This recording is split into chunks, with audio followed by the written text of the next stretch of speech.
Well guys, recently we had a small look at how people have responded to the past 2 years of lies, lockdown and complete unhinged medical lunacy.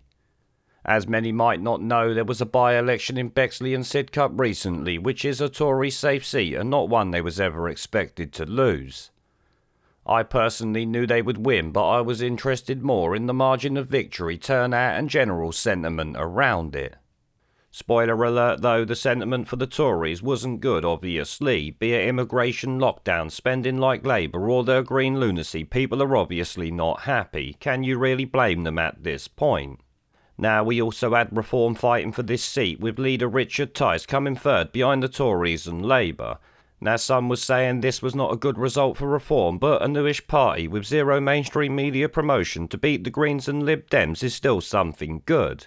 At the end of the day, beating establishment parties promoted and loved by the media is always a decent result, let's never forget that, especially in our corrupt election system. Obviously, people hoped they would win, but these elections are not fair fights, we must remember. At the end of the day though, Reform took nearly 7% of the vote from the Tories and Labour, so it shows people are sick of the two communist parties destroying this country. Unfortunately, it's not enough yet, but many will just vote Tory to avoid getting Labour, and that's likely what we've seen here. If everyone knew Labour would finish last, votes for the Tories would drop off much faster than they are given all they've done. And let's never forget, these new or smaller parties are trying to win votes with no media promotion and in a corrupt system designed to keep the two main parties in power. This is something I've said before. If a party like Reform, Heritage or any other party looked like they would win a general election, the Tories and Labour would change the rules or get them banned from politics. Those with power don't give it up, especially not institutional power with no punishment for cocking it up. In fact, as David Starkey recently said, in the 1600s, if you made a mistake in government that cost money or upset the public, you got punished.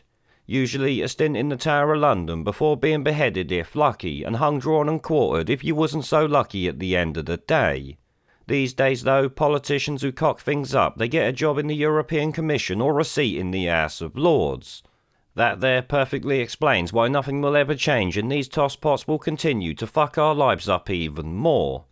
But it has to be said that 7% is not bad in a corrupt system, and especially when the low turnout was taken into consideration. Something like 70% turned out in 2019 and this time it was like 34%, so half of them didn't even bother to turn up.